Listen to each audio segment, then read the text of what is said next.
Dear students, welcome you once again to my online class. দেখো আজ একটা আমরা গুরুত্বপূর্ণ বিষয় নিয়ে আলোচনা করতে চলেছি। কলকাতা বিশ্ববিদ্যালয়ের 6th সেমিস্টারের LCC2 বেঙ্গলির রেকর্ড গল্পের একটি গুরুত্বপূর্ণ প্রশ্ন নিয়ে আজ তোমাদের আলোচনা করব এবং সেই প্রশ্নটি হলো রেকর্ড গল্পের মুখ্য বৈশিষ্ট্যগুলি আলোচনা করো।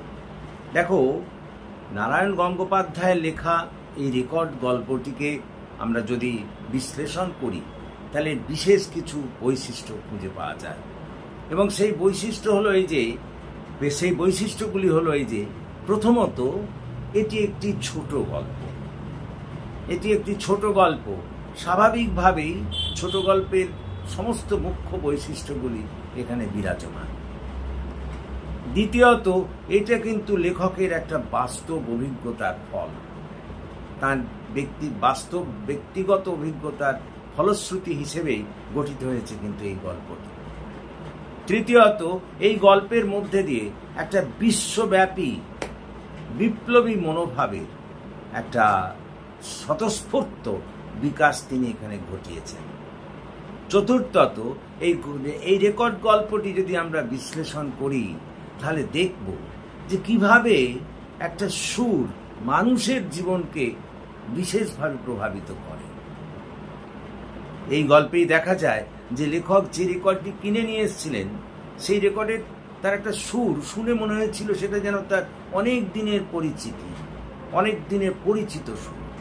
একইভাবে তার স্ত্রী প্রথমে বিরক্ত হলেও তার কাছেও মনে হয়েছিল যে এই সুরটি তার কাছে অতি পরিচিত সুর। পঞ্চমত এই গল্পের আমরা যদি বিশ্লেষণ করি তাহলে দেখা যাবে যে ওই সুরের কি উৎস তা খোঁজার জন্য কিন্তু তারা উভয়েই স্বামী স্ত্রী অর্থাৎ লেখক এবং তার স্ত্রী করুণা অতীব ব্যগ্র হয়ে উঠেছিলেন এবং সেই কারণেই সঙ্গীতে বিশেষজ্ঞ তাদের বান্ধবীকে ডেকেও নিয়ে এসেছিলেন, কিন্তু তিনি তার কুল করতে পারেন। সপ্তমত আমরা দেখি যে একজন ভূপর্যটক শেষমেশ এর কিনারা করেছিলেন এবং জানিয়েছিলেন যে এটা একটা মুক্তিযুদ্ধের গান এবং গেয়েছেন সেই সব শিল্পীরা যাদেরকে নাৎসি রাইফেলের গুলিতে প্রাণ দিতে হয়েছিল। অষ্টমত এই রেকর্ড গল্পের মধ্যে দিয়েই বিশ্বের মুক্তি আন্দোলনের একটা স্বতঃস্ফূর্ত বিকাশ তিনি ঘটিয়েছেন এই গল্পের মধ্যে দিয়ে।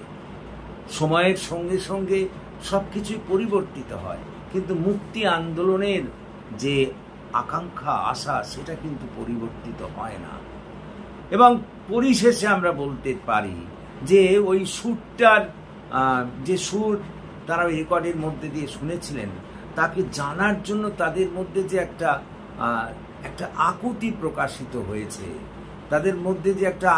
প্রকাশিত হয়েছে, যে একটা সাসপেন্স তৈরি হয়েছে, সেটাই কিন্তু এই গল্পটিকে একটা সার্থক ছোট গল্পের মর্যাদা দিয়েছে। সুতরাং এই সব বৈশিষ্ট্যগুলি নারায়ণ গঙ্গোপাধ্যায় রচিত রেকর্ড গল্পটিকে একটি বিশেষ মর্যাদা দিয়েছে, এ বিষয়ে কোনো সন্দেহ নেই। So that's all. আশা করি তোমরা বুঝতে পেরেছো এবং যদি বুঝতে পারো তাহলে প্লিজ এই ক্লাসের কথা তোমাদের বন্ধু বান্ধবদের মধ্যে শেয়ার করো, তাদেরও এই ক্লাসে যোগদান করতে বলো এবং যারা এখনো আমার এই চ্যানেলটিকে সাবস্ক্রাইব করোনি প্লিজ সাবস্ক্রাইব মাই চ্যানেল। আমাকে এগিয়ে আসতে সাহায্য করো যাতে আমি তোমাদের আরো বেশি করে কাজে লাগতে পারি। So that's all for this day. Thank you for watching and listening. So good night to all of you.